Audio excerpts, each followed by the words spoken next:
Today we will continue chapter 1 of geography for class 10th and chapter name is resources and development. आज हम करने वाले हैं conservation method को। Last video में हमने किया था कि कौन से ऐसे फैक्टर हैं जो कि सॉइल इरोजन के लिए रिस्पॉन्सिबल होते हैं। इसमें हमने दोनों ही तरीकों को, दोनों ही फैक्टर्स को देखा था, जिसमें कि मैन मेड फैक्टर्स भी थे और नेचुरल फैक्टर्स भी थे। तो आज हम करने वाले हैं कंजर्वेशन मेथड को। तो देखते हैं।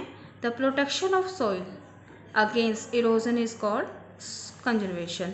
तो कंजर्वेशन को अगर हम वन लाइन में डिफाइन करें तो जब सॉइल को कंजर्व किया जाता है, प्रोटेक्ट किया जाता है उसके इरोजन के अगेंस्ट या खिलाफ, तो उस कंडीशन को हम कंजर्वेशन बोलते हैं। तो कंजर्वेशन के तरीके देखिए, कुछ बच्चे लिखते हैं कि हम फॉरेस्ट को ग्रो कर सकते हैं, उससे कंजर्व हो जाएगा।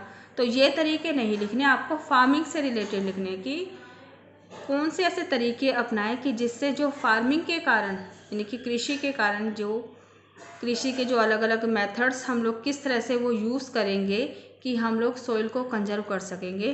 तो पहले आएगा इसमें कॉन्टोर प्लगिंग। तो कॉन्टोर प्लगिंग जो होता है, इसमें इसको समोच्च कृषि बोला जाता है।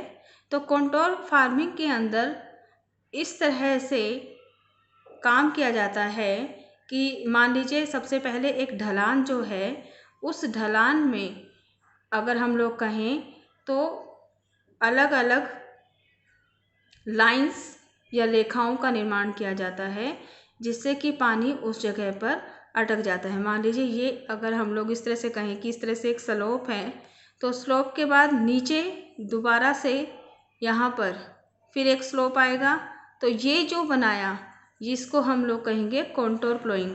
तो यहाँ पर अगर पेड़ वगैरह उगे हुए हैं तो यहाँ से जब पानी बहता है तो मिट्टी सारी नीचे निकलती है और यहाँ पर फिर वो डिपॉजिट हो जाती है।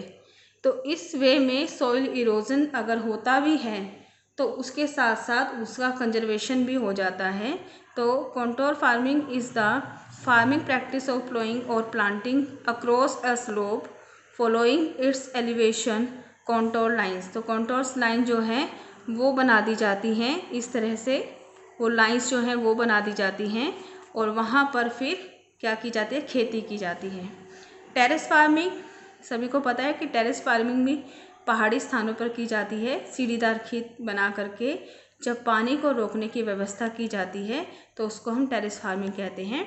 Terrace farming is a method of farming that consist of different step और terraces that were developed in various places around the world. और संसार में ये हर जगह देखने को मिलते हैं, जहाँ भी हमें पर्वत वगैरह मिलते हैं वहीं पर टेरेस फार्मिंग की जाती है।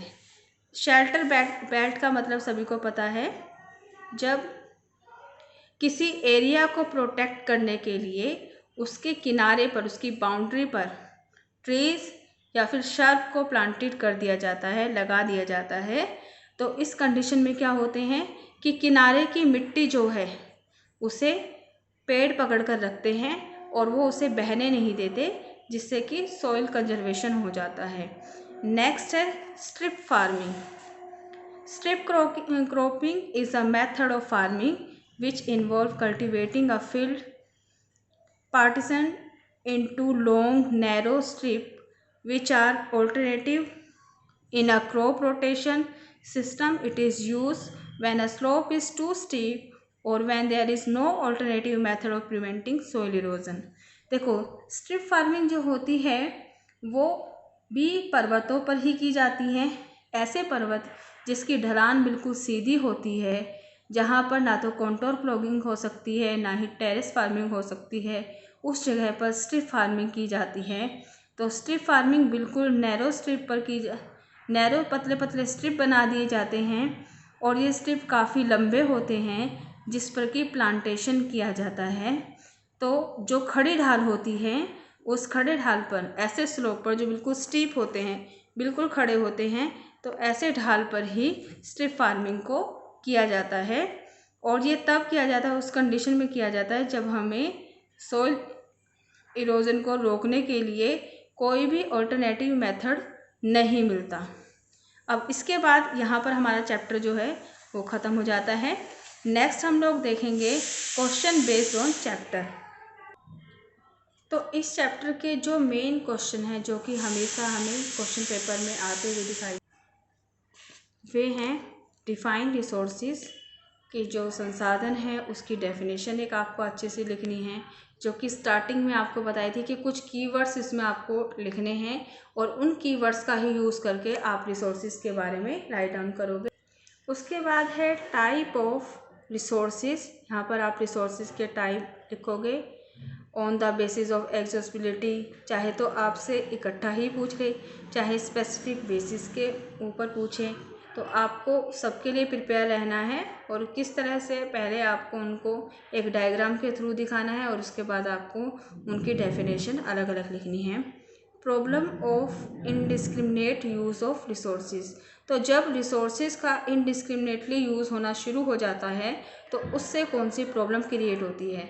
तो हमने बताया था कि इसमें प्रॉब्लम जो क्रिएट होती है वो इस तरह से होती है कि कुछ कंट्रीज जो है वो बहुत ही रिच हो जाती हैं बार बार रिसोर्सेज का यूज़ करके, और कुछ कंट्री ऐसी होती है जो रिसोर्सेज का यूज़ नहीं कर पाती तो वो कंट्री बिल्कुल पुअर हो जाती हैं। तो दो कैटेगरी बनती हैं जिसको हमने बोला था हैवेंट और have not. Steps involve in resource planning, तो रिसोर्स की प्लानिंग करने के लिए कौन कौन से स्टेप्स इन्वॉल्व हैं या फिर why do we need resource planning, हमें रिसोर्स प्लानिंग की आवश्यकता क्यों होती है। दोनों ही तरीके से क्वेश्चन जो पूछा जाएगा इसका सेम आंसर है जो कि पहले नोट्स में आपको करवाया हुआ है। टाइप्स ऑफ सॉइल, सॉइल की टाइप्स पूछी जा सकती हैं। अगर 3 मार्क्स में एक क्वेश्चन आता है तो अलग अलग स्पेसिफिक सॉइल्स के बारे में आपसे पूछा जा सकता है, जैसे कि ब्लैक सॉइल के बारे में लिखना है, ठीक है, डिस्क्राइब करना है आपको एलुवियल सॉइल के बारे में। तो उसी तरह से आपको उसके बारे में कि उसकी फॉर्मेशन कहाँ होती है, किस बेल्ट में वो पाई जाती है, कौन सी क्रॉप्स वहाँ पर उगती है, उस मिट्टी के क्या फीचर्स हैं, वो सब आपको बताना है। व्हाट इज़ लैंड यूटिलाइजेशन, अब लैंड यूटिलाइजेशन का मैंने एक पाई चार्ट से आपको डायग्राम के थ्रू समझाने की कोशिश की थी, जिसमें कि पूरा लैंड यूटिलाइजेशन बताया हुआ है और उससे पहले भी उसके बारे में रिटन में भी बताया हुआ है। तो उसको यूज़ करके आपको लैंड यूटिलाइजेशन को याद रखना है। और क्योंकि अभी लेटेस्टली कोई भी डाटा हमारे पास नहीं है तो बुक का जो डाटा है हमारे पास, हम उसी के बेसिस पर अपना लैंड यूटिलाइजेशन जो है पैटर्न वो बताएंगे। Causes of land degradation, soil erosion, तो सॉइल इरोजन के कॉजेज़ जो अभी अभी बताए थे हमने आपको। और कंजर्वेशन दोनों तरीके से आ सकता है, कंजर्वेशन ऑफ लैंड सेम आएगा, conservation of soil same answer आएगा।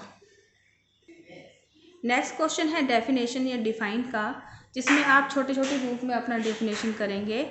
अर्थ समिट के बारे में आपको बताना है, एजेंडा 21 के बारे में, एजेंडा 21 के बारे में मैंने एक फ़्लो चार्ट भी बनाया हुआ है, वो फ़्लो चार्ट आपको याद रखना है। और एजेंडा 21 जब भी आता है तो आप वो फ़्लो चार्ट बना करके अपने एजेंडा 21 को और अच्छी तरह से समझा सकते हैं। अब ये नेट शोन एरिया क्या होता है इसके बारे में भी डिफ़ाइन किया हुआ है। मैंने आपको जब पाई चार्ट के थ्रू लैंड यूटिलाइजेशन के बारे में बताया था तो उसमें मैंने नेट शोन एरिया के बारे में भी डिस्क्राइब किया था। तो यहाँ पर आपके क्वेश्चन ख़त्म हो जाते हैं और ज्योग्राफी का फर्स्ट चैप्टर भी हमारा एंड होता है।